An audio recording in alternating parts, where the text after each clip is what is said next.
Greetings. I am Dr. Graciela Caneiro Livingston, Provost at Nebraska Wesleyan University. I want to welcome you to this year's presentation of Spooky Evenings.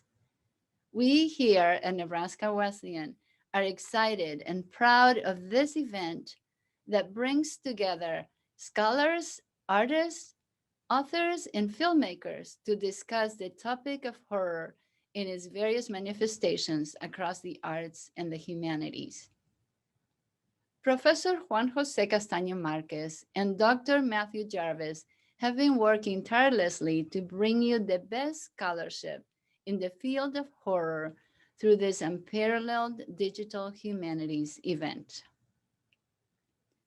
I would like to acknowledge the generous support from the Nebraska Arts Council, Humanities Nebraska, and the Nebraska Cultural Endowment that helps make quality programming like Spooky Evenings possible. Again, welcome and enjoy this presentation of Spooky Evenings.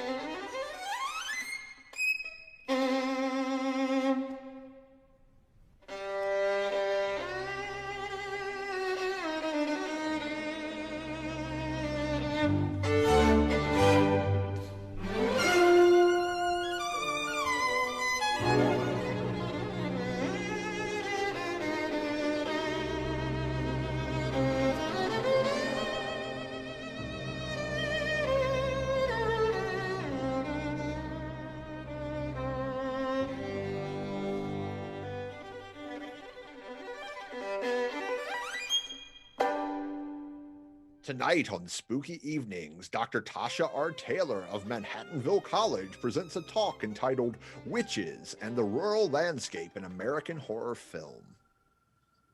And we're live. Welcome back, ladies and gentlemen, to Spooky Evenings. Here a week out from Devil's Night, and we have one of our own devils visiting us here, Dr. Tosha Taylor. Welcome. Hi, thank you. Really glad to have you on. Always glad to meet a new scholar. And like I said, I appreciated your article so much. I couldn't resist hearing more. Thank you. No, I really appreciate you reaching out and inviting me. I'm extremely honored, honestly. Why? You're here with us. You've got your set going. We got our set going. You have a possessed animatronic scarecrow head. Like, yeah. What more can we ask for? Yeah, I'm just, I'm hoping that if he decides to weigh in, he picks a good moment for it. His timing can be a little weird sometimes. I have Baran over my shoulder here, the Indonesian Balinese opera demon mask. It's beautiful. So if mine starts talking, though, we've got a bigger problem, I think. Yeah. Might have to cut the stream short then and run. No, we keep going. Just keep going. So your talk tonight is Witches and the Rural Landscape in American Horror Film. Yes. So I'd like to invite you to share screen and begin at your leisure. All right. Thank you. My pleasure. Okay. All right. So again, thank you for having me. Really, really excited to be here. I am going to be presenting, and I've augmented the title a little bit here. So we're not only going to be considering witches and the rural landscape in the American horror film, but we want to consider it in the context of a quotation from one of my favorite characters from one of my favorite rural horror movies. That old woman scares the piss out of me. Witches and the rural landscape in the American horror film. Witches are well-loved figures in popular culture. From Halloween costumes to books to Broadway musicals to film and television, it's clear that even in the 21st century, the witch remains significant in our cultural iconography. Even children's films like Hocus Pocus and Halloween Town remain popular, and perhaps even more so amongst adults today. Teen witches, such as those in the 1990s comedic TV show Sabrina the Teenage Witch and the horror film The Craft, have maintained pop culture interest enough to have received reboots in 2018 and 2020, respectively. Witches need not even be associated with horror, as demonstrated in the supernatural family drama Practical Magic, in which young and middle-aged, not quite crone-coated witches forge community over margaritas. These are not the witches I'll be talking about tonight. Rather, my concern is for the witches of the rural horror film, those evil women of the woods in league with the literal devil. These women are depicted as irredeemable representatives of damnation and are both conspicuously gendered and conspicuously linked to rural geographies. In this talk, I'll briefly trace the history of some of the rural discourses that have influenced the American horror film and that are particularly embodied in these witches. And this, of course, is not going to be a comprehensive overview. So there are going to be some cultures, geographies, and traditions that won't make it into this. But of course, I'm always on the lookout for research on those. So I'm also going to be presenting case studies of 3 films that negotiate the discourses of the rural witch in the American horror film. Due to my own research into hillbilly horror and my own background in Appalachia, my focus will be on films that also intersect with this particular type of American rurality. I will therefore offer as my examples 1988's Pumpkinhead, 1999's The Blair Witch Project, and 2015's The Witch. The rural witch is first and foremost characterized by the place she inhabits. Horror boasts an intimate relationship to place, as evidenced by the sheer number of films that foreground place through their titles alone. For instance, the Texas Chainsaw Massacre, The Hills Have Eyes, Wrong Turn, Lake Mungo, in the Australian context, Wolf Creek, and so on. There are so many that it is impossible for me to fit them on even a handful of slides.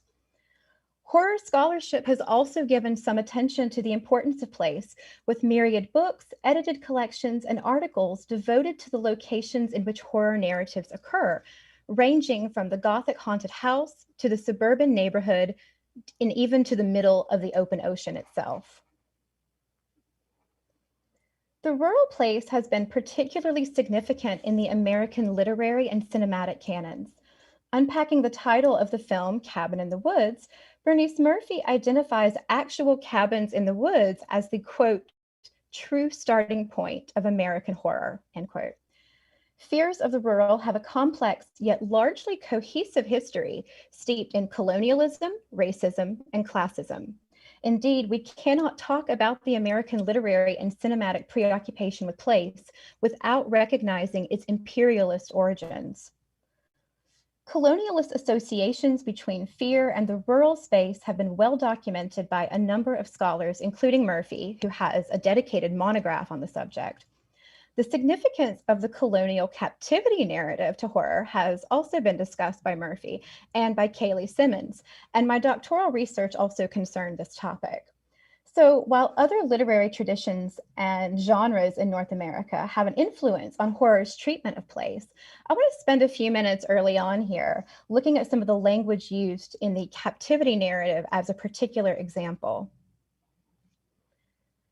Texts that would come to be known as early American literature indicate a great cultural fear of the rural landscape.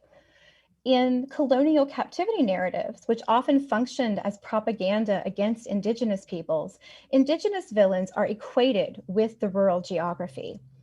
Editing, and sometimes even writing, by Puritan ministers ensured that captives' experiences would be framed in these texts in propagandistic language that could then be weaponized against Indigenous peoples and essentially promote the approval of genocide amongst readers. As ostensibly the first American bestseller, Mary Rowlandson's 1682 captivity narrative, a narrative of the captivity and restoration of Mrs. Mary Rowlandson, or the sovereignty and goodness of God, describes her movements in captivity as a process of, quote, mourning and lamenting, leaving farther my own country and traveling into a vast and howling wilderness, end quote. And she compares the figures of her Indigenous captors to the trees. The narrative of Olive Oatman's captivity villainizes the rural space even prior to captivity, as she and other colonial settlers move through, quote, dismal death-marked byways, end quote, and quote, highways of carnage and wrecks, marked by, quote, monuments blood-written of uncounted miseries, end quote.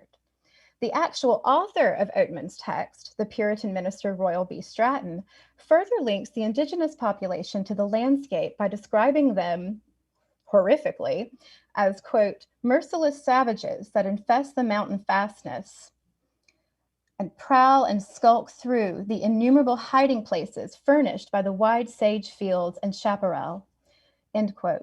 He further uses this text to separate the indigenous population from humanity itself, describing the settlers' journey as taking them, quote, far from human abodes, end quote. So, really terrible stuff here. This fear carried over into fiction. A similar worry for the evils that lie in the woods is famously exemplified in, for instance, the work of Nathaniel Hawthorne. In Young Goodman Brown, that quintessential American story of the good Christian man who discovers an ungodly coven in the woods, Brown travels by, quote, a dreary road darkened by all the gloomiest trees of the forest, which barely stood aside to let the narrow path creep through, and closed immediately behind. It was all as lonely as could be, and there is this peculiarity in such a solitude that the traveler knows not who may be concealed by the innumerable trunks and the thick boughs overhead, so that, with lonely footsteps, he may yet be passing through an unseen multitude. Like the real-life Puritan ministers before him, Brown associates these woods with indigenous villains. More modern depictions of this period continue the rural fascination. For example, Arthur Miller's The Crucible makes frequent mention of the woods as the site of witchcraft, with Reverend Parris arguing that, quote, abominations are done in the forest, end quote. Even Rob Zombie's 2012 The Lords of Salem visually associates its modern-day witches with rural Puritan iconography. Equipped with this context of Puritan thought, we may recognize similar patterns as fear and disdain for those both associated with rurality and perceived as other undergo historical shifts in North America. And I'm going to anachronistically trace these by showing examples of their cinematic depictions. Right, so particularly in the 19th century, this fear expands beyond a fear of indigenous populations as exemplified, again, anachronistically, in this still from the Horror Western Bone Tomahawk, to freed Black men and women who were sometimes given rural codings to villainize them, as exemplified from this still from Birth of a Nation, and to the increasingly visible rural poor who would come to be known as hillbillies, as perhaps most famously exemplified by the film Deliverance. Indeed, while they have been romanticized in some early literature, initial 19th century codifications of the rural poor, as noted in the work of Nancy Eisenberg and, respectively, Matt Ray, arose amongst efforts to deliberately use class division to further racial discrimination. People inhabiting rural spaces who lacked what might be recognized as Eurocentric capital then came to also be seen as not quite human threats to a white, affluent sensibility. It is therefore no surprise that by the time we pass the midpoint of the 20th century, there is an established cinematic tradition in North America of narratives in which outsiders are beset upon by rural villains. In horror, the colonial imperialist frontier narrative has echoes in what Finn Ballard calls the road horror film. In these films, travelers, often representative of a non-rural, middle-class lifestyle, journey into the rural space and meet with misfortune.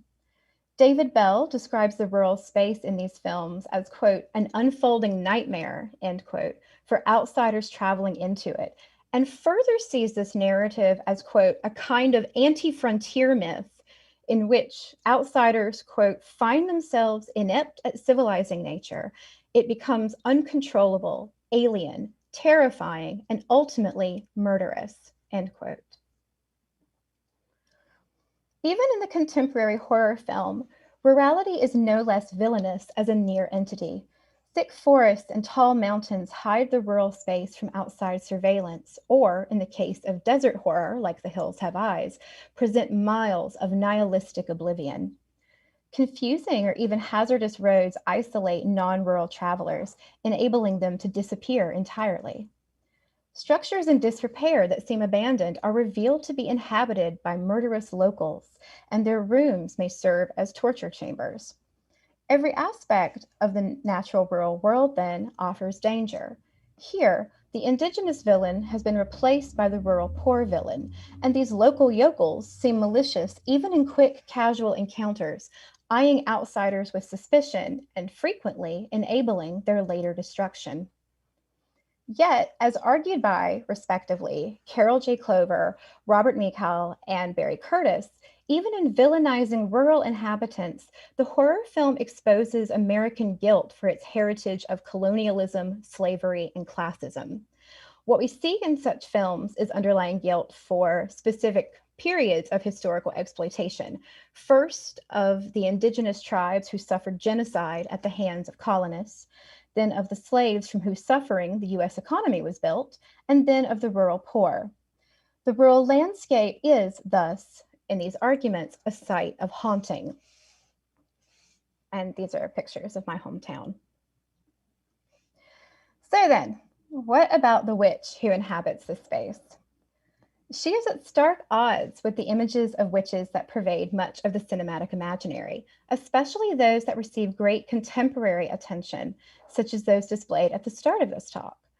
Even in the late 20th century through to our current place in the 21st century, the rural witch more closely corresponds to what Laurel Whistler calls the, quote, early modern witchcraft stereotype, the satanic witch, interchangeably called the diabolical witch, a malicious female magic user who derives her power from her voluntary enslavement to Satan and who practices the three abominations of heresy: infanticide, cannibalism, and indiscriminate sex.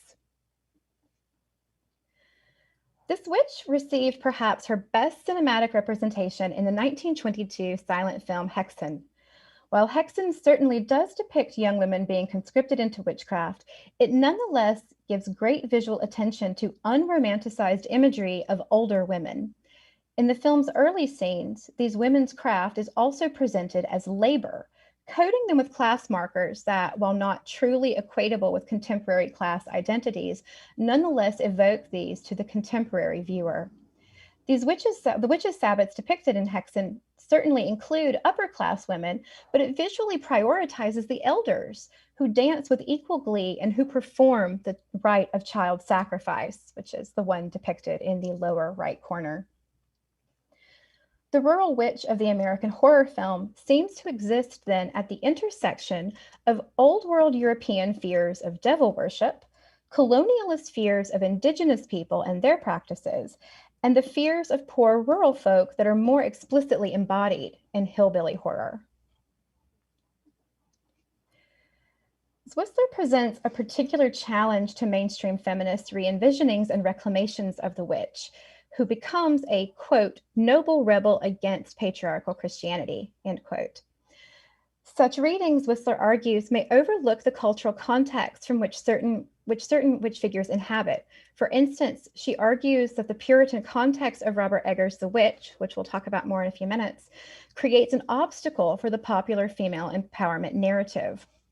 Just as mainstream feminist movements have been critiqued for privileging whiteness, they also earned some critique for similarly privileging a white womanhood that is specifically middle and upper class.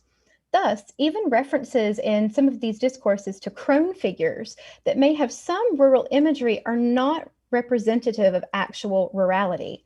There was little room in this imagination for rural witches, with all their visual codings of deprivation and a vulgar type of poverty, both of which seem to add to the sense of malice they project in film. Unlike her counterpart, the rural witch is nearly always evil, unquestionably so, and indeed, neither the outsider protagonist of these narratives nor the spectator is supposed to like her. This is, I believe, what makes her especially interesting. Yet while her characterization reflects fear of the rural, she does have precedents, even in her crone form, that may read differently across different audiences. The rural witch, particularly when she appears as the hillbilly crone, bears resemblance to the real-life granny witch or granny woman of Appalachia. Despite rural spaces' admittedly well-founded associations with a strict puritanical Christianity, many still have conspicuous folk magic influences, as have been described fairly recently by, for instance, J. Tyler Chadwell and Tiffany Martin. Poverty encourages such continuation, as a lack of access to medical care has historically turned rural people toward herbal remedies. Today, that lack continues in many areas, and folk cures like the laying on of hands remain popular alternatives to inaccessible medical care. And the Granny Witch is perhaps the most conspicuous embodiment of this folk culture. In his 1921 study of the Appalachian region, John C. Campbell praises the Granny Woman for her, quote, stern theology, part mysticism and part fatalism, end quote. He notes that in such regions, grandmotherhood may occur quite young, but the attainment of granny status brings a level of autonomy and authority, just not a romantic one, for her life remains a hard rather than a victoriously leisurely one. Far from the performative hegemonic rural femininity of today's almost exclusively white, almost exclusively affluent rural influencer culture, this quintessential woman of the rural upbringing is more commonly envisioned as a woman whose body has been slowed and bent by age and hard labor, and who will only be truly rewarded in the afterlife. So there's that fatalism coming in there. But this type of granny witch rarely receives depiction in American film, much less the American horror film. For much of American horror, then, the rural witch remains a malicious force. Indeed, she has much more in common with the elderly European witches of Hexen than the not actually as old as we're treating them coven matriarchs of, for instance, Practical Magic, American Horror Story Coven, or the recent Chilling Adventures of Sabrina. The terrifying crone of American rural horror, then, may perhaps be best understood as the intersection of previous European fears of witchcraft, colonialist fears of the inhabitants of rural spaces, and a villainizing translation of the Granny Witch. We'll turn our attention now to 3 films that particularly embody the rural witch as she appears in the American horror film tradition that I'm focusing on here tonight. And 3, I would argue, that do so in particularly interesting ways. Certainly worth revisiting, even though I know the Blair Witch has been spoken about by literally a gajillion people before me. In tone, each of these films is quite different, but in each, those who fall victim to witchcraft are outsiders to the area, interlopers who do not enter the rural landscape quietly. In Pumpkinhead, young adventurous city folk come to the rural space to ride dirt bikes and relax in a forest cabin. On their way, they mock locals by equating them with cannibal killers. Even the more sympathetic amongst them can't help but objectify the dirt-smudged mountain children, taking photos of them in a scene that brings to mind the black and white photography that brought national attention to Appalachia during Lyndon B. Johnson's War on Poverty. The Blair Witch Project sees filmmakers venturing into the Appalachia-adjacent Burkittsville, Maryland, to investigate a fictional local legend, collecting stories from locals on their way toward the woods the witch is said to inhabit. While they don't mock these locals outright, there is a clear distinction between them and the locals, and one woman with a particularly fantastical story is later mocked when she's no longer with them. The witch, meanwhile, takes us back to the 17th century, in which a Puritan family leave their wall-enclosed colony and seek to tame a corner of the wilds they believe to be evil and to there carve out a godly space in it. Yet none of these 3 films feature witches as their primary on-screen villain. Pumpkinhead's haggis is perhaps the most well-developed, but she lacks the demon Pumpkinhead's prominence, remaining in her backwoods cabin throughout the film's main action. The eponymous Blair Witch appears to antagonize the filmmakers throughout the film, yet she remains off camera, leading to theories that she does not exist even within the film's narrative. Rather, these theories posit, the Filmmakers are being menaced by the locals who have found them way out there in the woods. And certainly the way in which the film was created lent some credence to that theory. Finally, in The Witch, and I apologize, but my script just closed itself. I knew that was going to happen. All right, there we go. Almost. We're almost there. This is what I get for putting it in size 20 font. It takes forever to scroll back to it. All right, the eponymous Blair Witch, the filmmakers. Finally, though a witch does appear a few times in The Witch, she remains a background horror as the film's plot largely concerns oldest daughter Thomasin's attempts to prove that she is not, in fact, a witch. When the devil's existence is confirmed at the film's end, Thomasin sees other witches in the woods, but the one who has tormented her family is indistinguishable. In these three cases, then, the witch is not simply a distinct character, but seems more part of the rural landscape. And this enables her to maintain an active presence in the film, even when she isn't being explicitly depicted. All right. So we're going to start with Pumpkinhead here, which is my favorite of the three. I've already summarized Pumpkinhead with regard to how the outsiders arrive. Its main narrative, however, belongs to locals.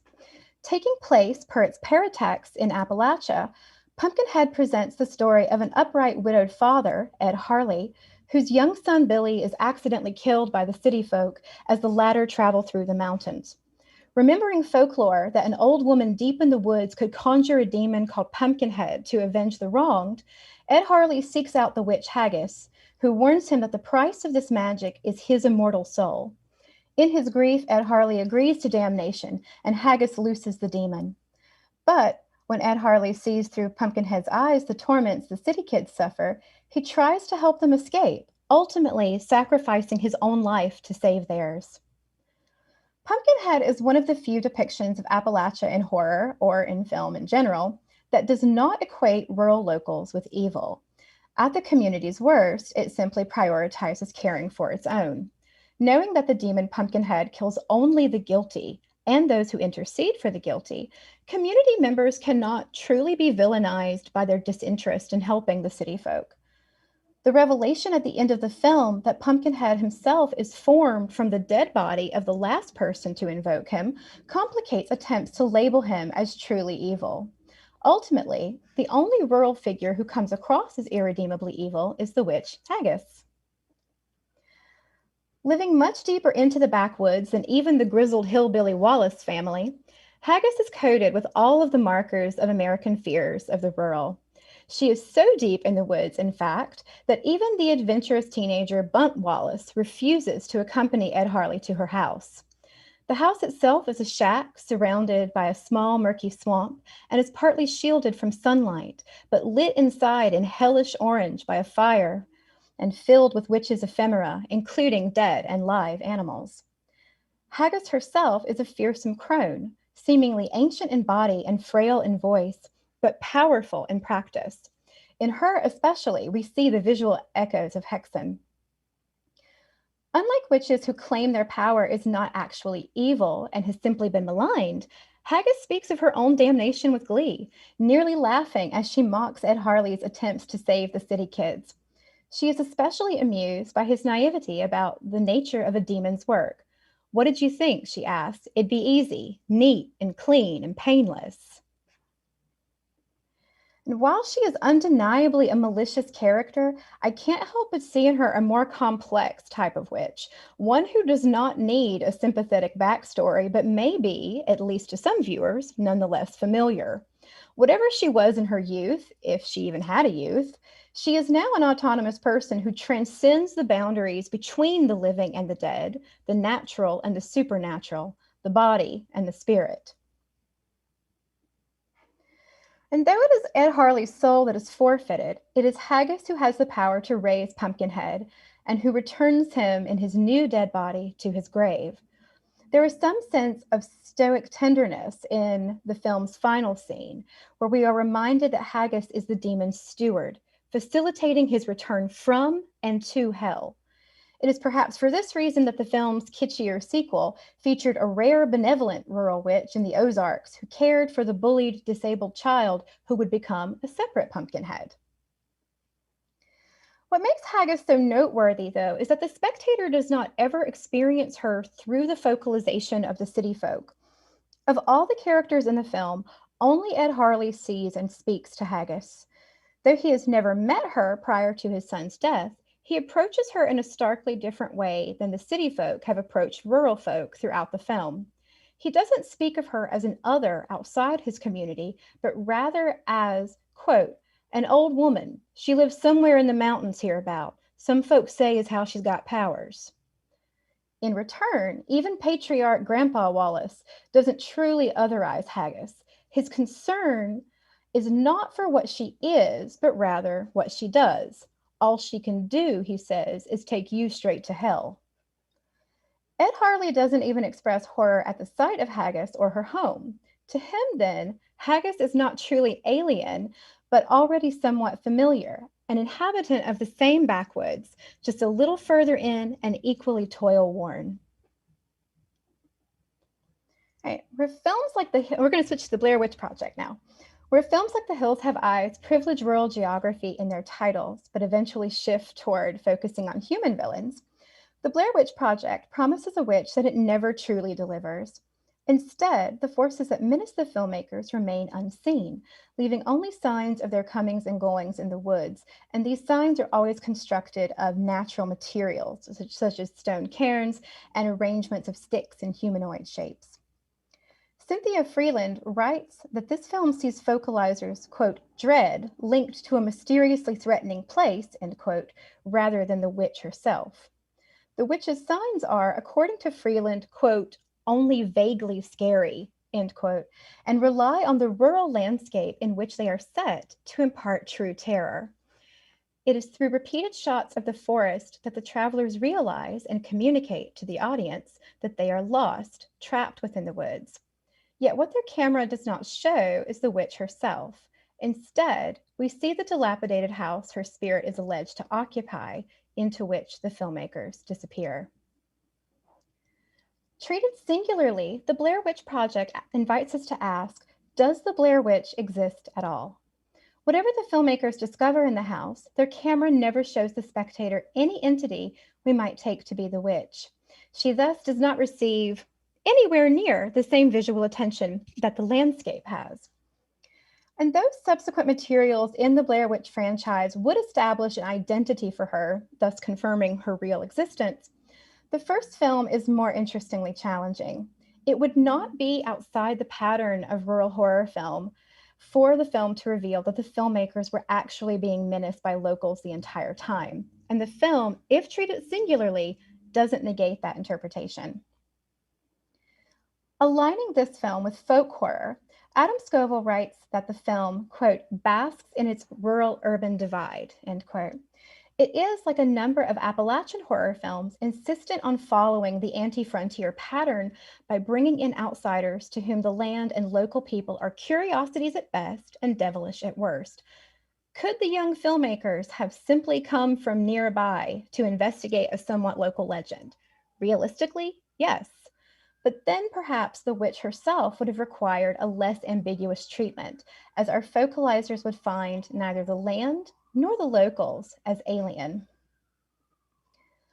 The film's 2016 sequel, Blair Witch, does finally make good on showing the witch herself, revealing her, not surprisingly, to be part crone and part monster. The last film I want to spend a few minutes on is The Witch. Now, The Witch is not that closely connected to Appalachian horror as Pumpkinhead or the Blair Witch Project. However, its connection to Puritanism, as well as to the rural colonial eastern side of what would become the US, coupled with the fact that, as a film, it occurs after the rise of the rural horror film, makes it adjacent to these concerns. And I can defend reading The Witch alongside more Appalachian and Appalachian adjacent horror, but it would take like 15 minutes just to do that. So we'll leave my defense of its grouping here. This film has reinvigorated consideration of witches and horror, drawing attention to the conflict between imagined Puritans and the natural rural landscape. The very first spoken lines of the film see rigidly Christian family patriarch William asking of a congregation, "What went we out into this wilderness to find? Leaving our country, kindred, our fathers' houses. We've travailed a vast ocean. For what?" Yet, despite William's disdain for the wilderness, he leaves the Puritan colony and takes his family deeper into the rural landscape, where they homestead a day's journey from another living soul, or so they think. The woods around them are, in fact, home to a shape-shifting witch who gradually picks off members of the family one by one, first by kidnapping the infant Samuel. In stark contrast to the Blair Witch Project's ambiguity, the witch shakes off any doubt of the witch's existence by, prior to the main sequence, showing her as a naked crone in a dark hovel in the woods. The film unabashedly depicts her grinding up young Samuel's body and then bathing in his blood. Flicking a stick with the baby's viscera, she gains the power to fly and to continue bedeviling the isolated Puritans. Much of the writing on this film to date has concerned its implicit but debatable feminist message as achieved through the main focalizer, the teenage Thomasin, who, following the onset of her menses, is accused of witchcraft. In an interview with The Atlantic, Robert Eggers describes the process by which his film gradually shifted from a multifocalizer narrative to focusing on Thomasin. Quote, "It was not my intention to make a story of female empowerment, but I discovered that if you're making a witch story, these are the issues that rise to the top," end quote. Seeking to frighten her disobedient little sister, Thomasin does claim to be the Witch of the Woods, but otherwise spends most of the film's narrative trying to stay in her family's good, albeit impossibly strict, Christian graces. Her developing body and the evil associated with it by strict Puritan thought causes her grieving mother to overlook signs that it is, in fact, the young twins Jonas and Mercy who daily cavort with the devil, who has taken the form of the family's goat. Toward the final act of the film, after Thomasin has been beleaguered by accusations for days, and after her brother Caleb has been sexually assaulted by the witch in the forest, the witch herself comes to the homestead and either kills or carries off to kill the twins. And though the witch did briefly take the form of a beautiful woman to enchant Caleb, the reveal of her presence in the barn confirms her true form as that of a cruelly laughing crone. As she sucks bloody milk directly from the teat of a goat, her actions and her appearance are meant to render her abject. She is thus an opposite of Thomasin. Following the death of her parents, Thomasin is left alone with the devil himself, who seems to offer her freedom from Puritan oppression through witchery. Yet, as Whistler's analysis of the film reminds us, Thomasin's choice is not truly a free one. Moreover, the coven she joins lacks fashionable anti-patriarchal appeal.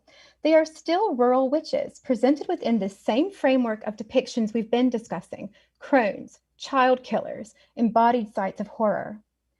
Yet, if we, as I do, find ways to enjoy these truly wicked witches, even when they delight in cruelty and lack sympathetic backstories, what we might find instead in Thomasin's fate is the potential to become just as potent a demonic steward or entity. Guided to a witch's sabbat in the woods, Thomasin finally laughs as she rises into the air. Yet her ascent positions her less amongst the coven and more in an emptier space, apart from or below the others. As the eponymous witch shifts from being the crone of the woods to the young Thomasin, and her body rises to the height of the trees, she becomes part of the blasphemous landscape. The film's final shot thus leaves her in a liminal space like Haggis and like the Blair Witch, waiting for her chance to strike or to fulfill her unholy duties, between life and death, between the sacred and the profane, between the innocent and the monster. There is still a lot of work that needs unpacking in studying the rural witch in the American horror film tradition. And again, as I hope I've demonstrated here, there's a lot of factors that go into these depictions. And these depictions can also not be studied without doing some very intricate and very delicate study of the intersections of racism and classism, and even ageism in North America. And again, there's also several traditions that I have not gone over, but I greatly do look forward to work on those in the future, because I know that good work is being done on those, and it'll all come out someday. So thank you very much.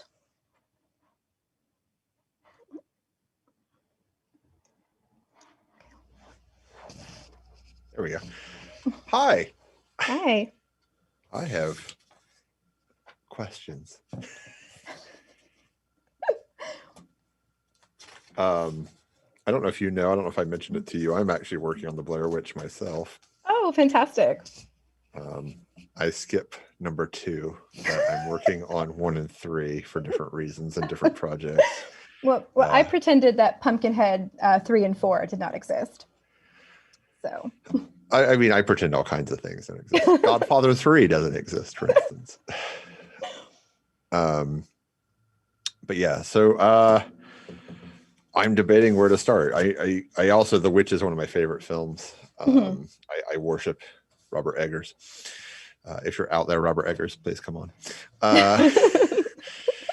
We also had Brandon Grayfius on. I don't know if you caught him. Oh, no, I haven't gotten to watch that one yet. He wrote the monograph for Devil's Advocate on The Witch. Oh, wow. So he actually talked quite a bit about witch hunting leading up into his monograph. So that might be of interest to you as well. I've tried to avoid some of the previous talks on witches, so I don't decide I absolutely cannot do this, and everybody else already said everything. So I'm looking forward to catching up. You're definitely, I can tell you, because I've been to them all, obviously. You're on some different paths. Okay. I've heard. So, which I think is great. In fact, you're on a different path with Blair Witch than I am. So fantastic. Mine's definitely a little bit, takes a lot more finagling to get to mine. So I want to start with Hocus Pocus. Okay. And there's a reason I want to start with Hocus Pocus, because I want to bifurcate it into the Disneyfication of the witch and the sexualization of the witch, which happens within Hocus Pocus. Because being a virgin is very important to Hocus Pocus's plot. Yeah, it's so funny since it's aimed at younger audiences, and it's like what I'm gonna admit I like Hocus Pocus, but I'm not one of those people who's super passionately into it. So I've only seen it really a couple of times in my life, and I think last year I rewatched it for the first time in probably a decade, and that kind of sexual subplot really stood out to me then. I mean, because the zombie guy, right? He's like a lover who was jilted, and there's a lot. Yeah, absolutely. The sexualization of witches. I'll also admit I'm not a fan of sexy Halloween.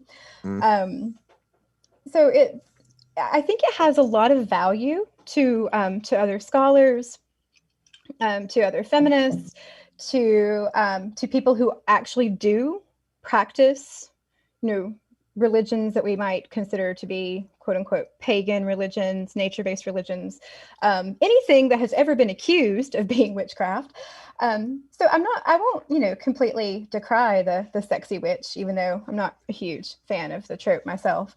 But it is really interesting to me that despite some of the old European ideas about the witch, which we see embodied in Hexen, that we have come to see her as a very beautiful, attractive woman, or constantly trying to become attractive again. And, so even in Eggers' movie, we have that 45 seconds or something in which she is young again and she is beautiful. And then as soon as her hand comes up, we can see that it's the crone's hand. So I think that movie actually did some interesting stuff with the sexualization of the witch as well. But I'm getting away from Hocus Pocus. I'm sorry. No worries. I mean, so let me tell you what I'm thinking here. they transform into crones, which is also part of the plot of The Witches, right? The Roald Dahl, the remake with Anne Hathaway and the original with Annette Bening. Angelica Houston. Angelica Houston, thank you. I don't know why I said Annette Bening. That's a weird name to just pop in your brain. But anyway, back to Hocus Pocus, they become crones and they feed from children to decrone themselves, right? And it's like, because you showed some Goya in there too, it's like a hyper extension of the succubus from Goya, which I think is fascinating. Of course, it's the Virgin lighting a black candle that revives them to life too. So a couple of thoughts here. Do we perpetuate Salem in our contemporary American pop cultural imagination as a rural place? Is it time locked for us? Because obviously now it's very full of bars and things. It's very touristy. But is the zeitgeist about Salem such that it can't actually move into modernity, and thus locks it as sort of the 1692 rural? And because of that, is it somewhat one of these perfect sites for this kind of tale? My specialty is particularly violent film. So I will be approaching the question from someone who is really interested in the Well, I have a transition for you into this, so okay, I think you'll appreciate the transition. Fantastic. No, I think that I do think that Salem and I've never personally visited Salem, but I do feel that in pop culture it has undergone a kitschification. We have really lost sight of what it means to cause someone to suffer like this. But I do think that at the same time that level of, just really horrible rhetoric, willingness to kill somebody over this perception of what they've done, I think that it imbues the site with enough of a historical violence that we do continue to be fascinated with it, but moving beyond the historical time period, I think, I imagine that it would take quite a lot of work to really divorce it from that context without repeating the fascination over and over. And I know there are some shows that have tried it, and I don't really watch those regularly. I mean, the TV show Salem is not bad for that, to be honest. But what's on my mind here is The Lords of Salem, the Rob Zombie movie, which some people read as a remake of Hocus Pocus. But more violent. This is the transition, but more violent and obviously more proto-feminist. Yeah, I would never have thought of that connection. Oh my God, that's an amazing connection. Yeah, Lords of Salem, I think it is kind of trapped in that moment. I did find it kind of strange how often it links back to this puritanical treatment. And I actually love the movie. So I don't mean this as a criticism on the movie, but it did kind of fall into that same pop culture imaginary of if we are going to depict a witch, and especially in an abject way, we have to tie her back to this one site and to this one place. And the iconography in it was very, when I first saw the movie, it very much reminded me of a lot of these rural discourses, the anti-Indigenous propaganda that the Puritans were so fond of. So I think that Rob Zombie really is reaching back into a couple of traditions there. Well, he's borrowing really heavy. He's borrowing very heavy from Roman Polanski's Macbeth. He's borrowing from a lot of Aronofsky imagery to make this film. I mean, he's really lifting. Yeah, I personally think he's really good at lifting. So I don't mind. Yeah. I mean, it doesn't bother me that people emulate other people. Yeah.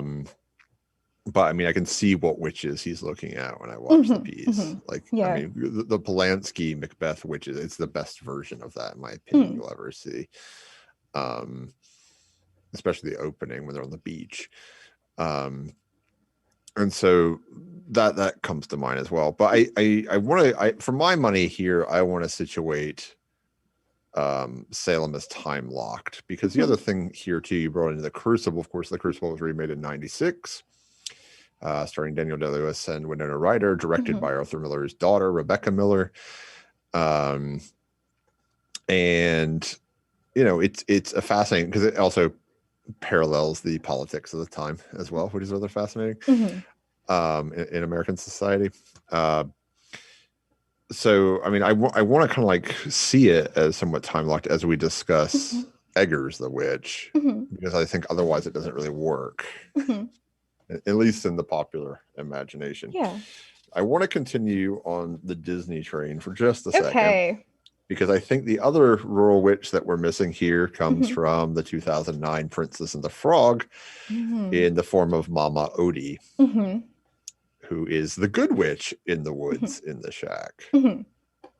Yeah, and this is absolutely a gap in what I've presented tonight. I've tried to keep the focus on of my paper on the sense of the rural and the witch that essentially feels like it happened in my backyard, you know. Sure. So I've tried to kind of use like a personal geographic tie, although again the witch, the Robert Eggers movie, does move outside of that. For the Princess and the Frog, it's been years since I saw, because I'm also not a Disney person. So I'm I like Disney because I like to deconstruct Disney kind of person. Yeah. So what I would say is it's been a long time since I actually saw that movie. And I would really enjoy to read some writing on the rural witch in that one. I don't know that you'll find it. It came to mind while you were talking about it. So maybe someone will write one now. Maybe. It fits so many of the categories you're talking about, though, about indigenous people, race, particularly Creole in this case, the abject female body, in this case being glamorized through clothing and jewelry. So it's this interesting counter version of it. And then, I mean, of course, the other problem you have in Disney, that particularly in the high animated films post the Disney Renaissance, with The Little Mermaid onward, is that you have the queering of the main villain, right? So Dr. Facilier is a similar figure, but male, but very queer. So just as a thought there, I would recommend to you also, if you haven't read it, Christopher Triana. He was on over the summer when we did our reading series. He wrote this great book called Gone to See the Riverman that I just think you would enjoy. I have not read that, and I will put that on my reading list as soon as we're done tonight. Yeah, it's just that's just a plug there for him in that book, because I think it really would be something you would enjoy. Yeah, I appreciate the suggestion. Have you seen Creepshow on Shudder? Yes, I have. I've seen some of the episodes. I haven't seen all of it yet, actually. Okay, so the first episode of the current season 3, is called Mums, and it is very much the persecution of the rural witch. Oh, I've got to watch that. I need to put that on my watch list. And it's in a very different way than you might be expecting. You see the full witch hunt enacted in contemporary culture. Oh, wow. Yeah. So you might enjoy that as well. It's funny because this happens to me quite a bit, but like I'd written down Young Goodman Brown in anticipation of you saying it, because it's obviously the most perfect example from the colonial period. Are you familiar with Jane Mccray? I'm going to say that the name sounds really familiar, but nothing is actually specifically coming to mind that would clarify the name. Sure. So Jane Mccray was killed during the American Revolution, and she was killed as British propaganda. So she was dating a British officer, and he had men dress as Native Americans to kill and scalp her. Okay, yeah, I know the scenario, but I forgot the name. I'm sorry, but yeah. Sure. I just that just popped to Mhm. mind too when you were talking about these persecuted women in relationship to the body of the native. Mhm. Yeah, all through early American history, I mean, we've turned the indigenous population into like villains time and again throughout the nonfiction, throughout fiction, throughout cinema. Like even today, you look at like contemporary depictions and you're like, how did that seem like a good idea?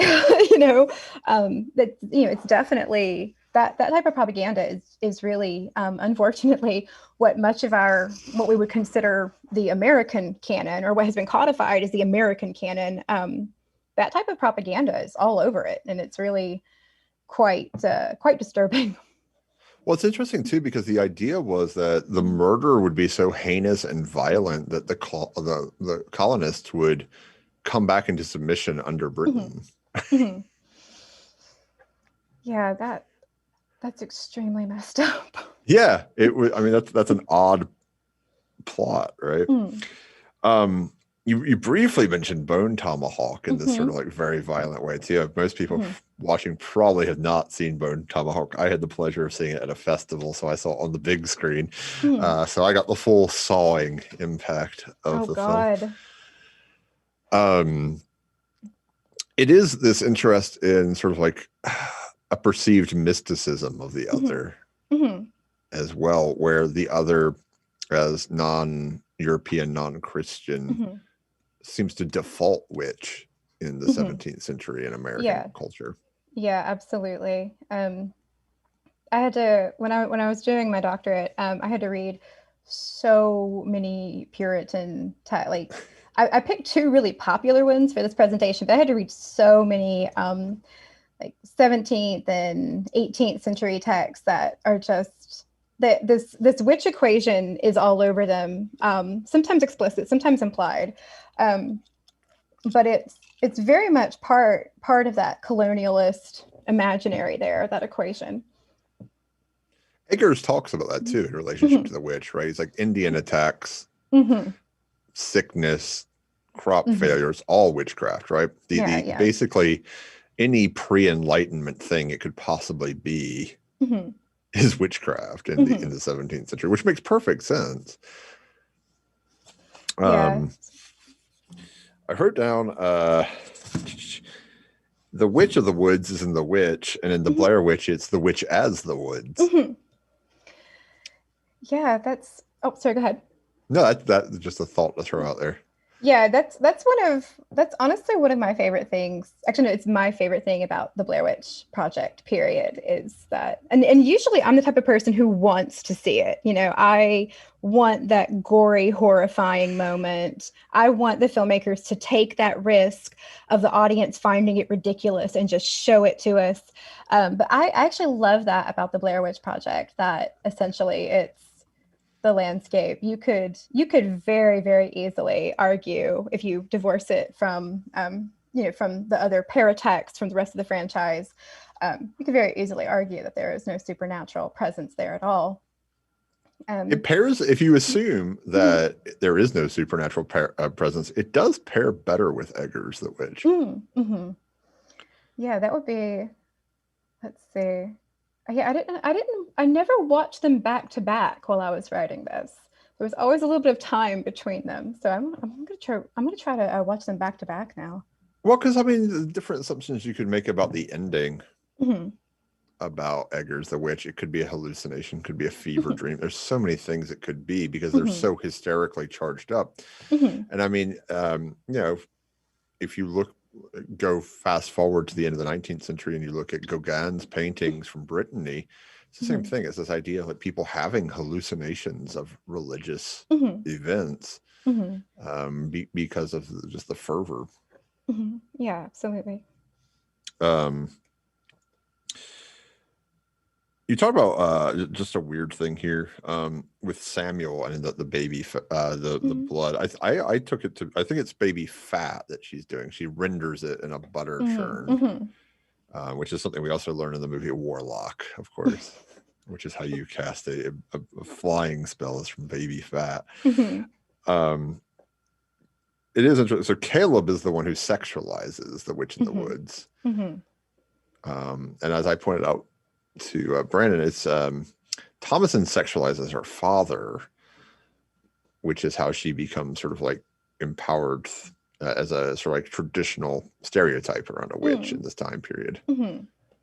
I always took it as the mother thinks that Thomason is eyeing her father in that way. Like I personally see the mother as suffering possibly first from postpartum depression, which of course would not really be codified as even a thing at this time, but she clearly, the Samuel is still an infant, so clearly she has given birth recently, and then her grief over Samuel is so deep that I really feel like she is afraid that she's losing her whole family in a way.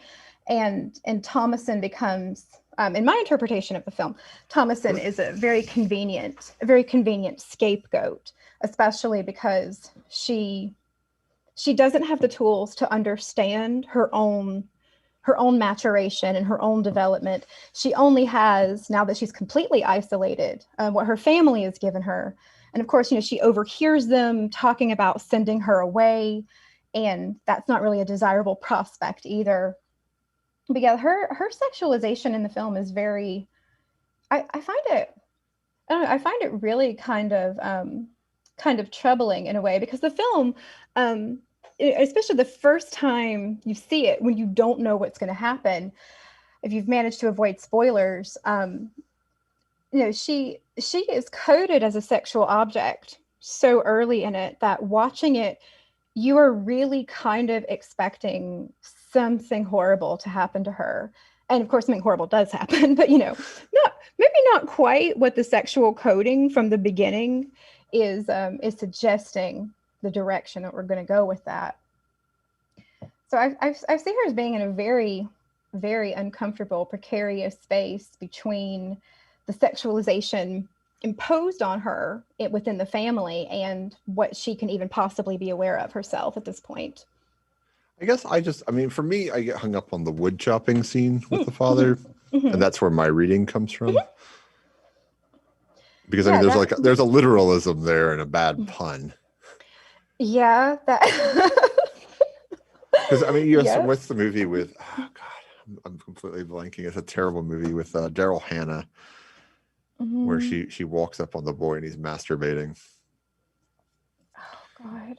You know what I'm talking about there, right? Yeah, I think I'm it's not. Like Blue Lagoon or something.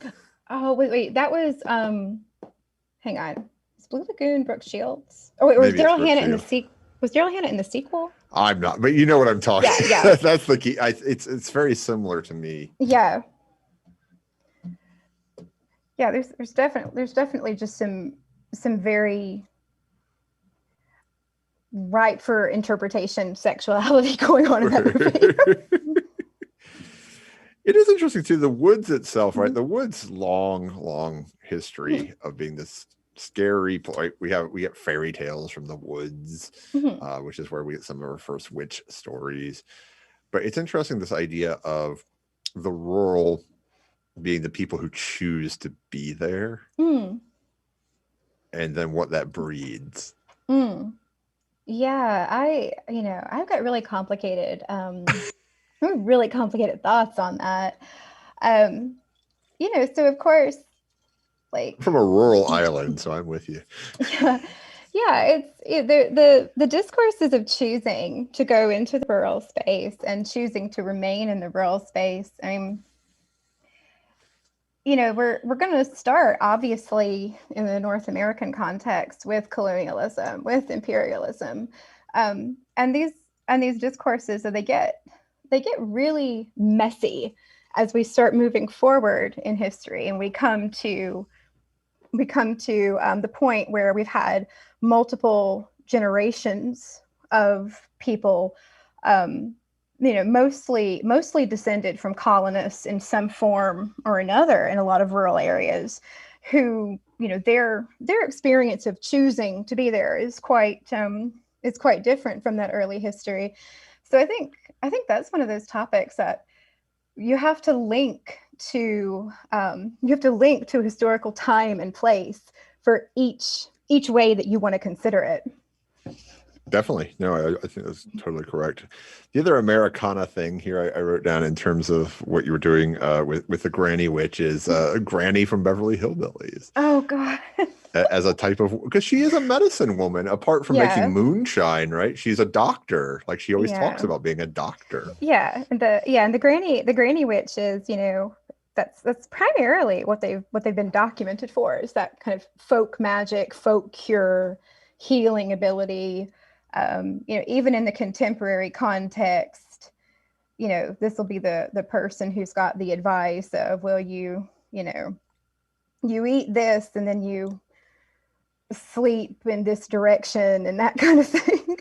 But yeah, no, the Beverly Hillbillies is I've never really thought of the grandmother and that as the kind of Granny Witch that I look at in horror. I just think of her with her still and everything. No, it makes sense. It makes a lot of sense.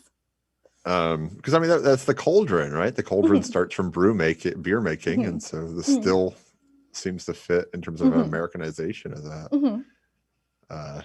So moonshine is the new witch's brew.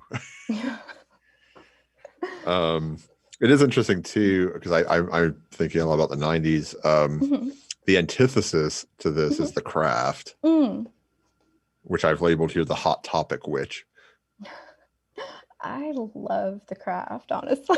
That's fine. No, I mean, I think that's fine. It's an interesting movie, but I mean, it is. I mean, it's the Beverly Hills, SoCal. Yeah.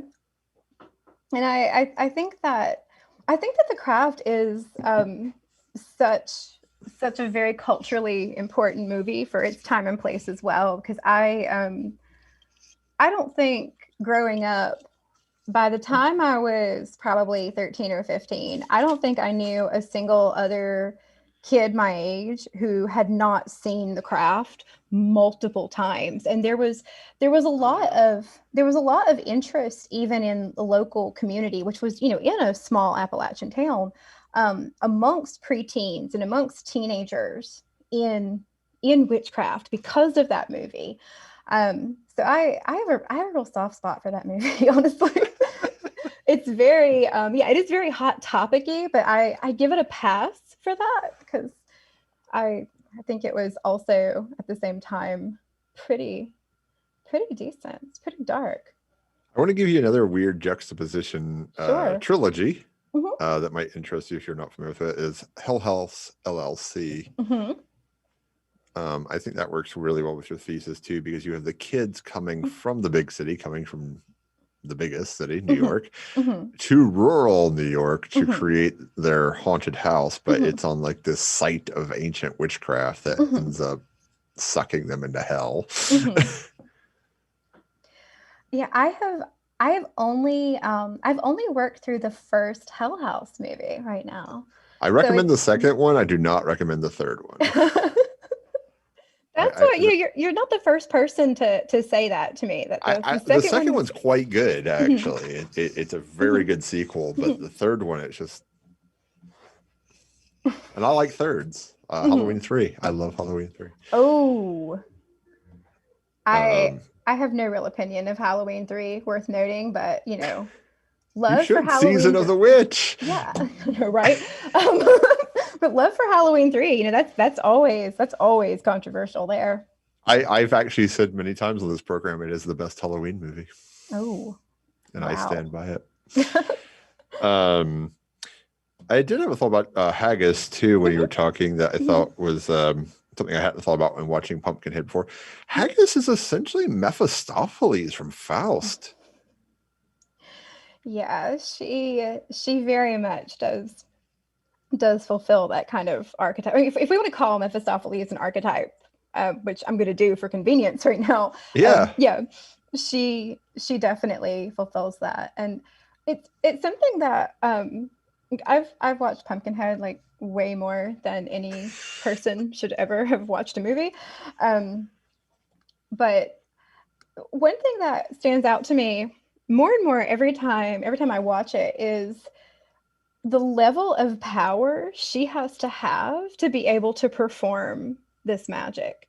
And it doesn't really look that special, on film when we compare it to other movies. But if we really sit down and think about it, yeah, she has the power to negotiate the selling of a person's immortal soul to Satan, and what we see in the film, as we see Ed Harley go through all this with her, Satan doesn't pop up and take control of the situation. It's Haggis who's facilitating the entire thing. And well, she's got a job, it's not the best job, but it's a job. Yeah, and I honestly, I actually feel real bad for her at the end, because how she has to send Ed off to go dig up the old Pumpkinhead corpse to bring it to her. And, you look at her and you're like, yeah, she can't go out there and do that. And then at the end, we see her all alone up on top of that hill burying him. And it's like, she needs an assistant or something around here. This woman's way too. Yeah, right? She lived a long time. She needs someone. Well, the quote that you gave too about did you think this would be easy and stuff? It reminded me from the Marlowe version of Faustus when Mephistopheles says, because Faustus is asking what hell will be like, when his soul gets sucked down there, and he's like, "We are in hell forever. For wherever I go, there is hell." And I'm just like, yeah, that's what's going on here. You're bringing hell on earth. So what do you expect, buddy? Yeah, I think Haggis's house, the interior is very much coded like that, because the way that her fireplace takes over every inch of the wall. It's really easy when we first see Ed go into her house to forget that it is technically still daylight outside. The sun is setting, but the sun is still out a little bit when he goes in.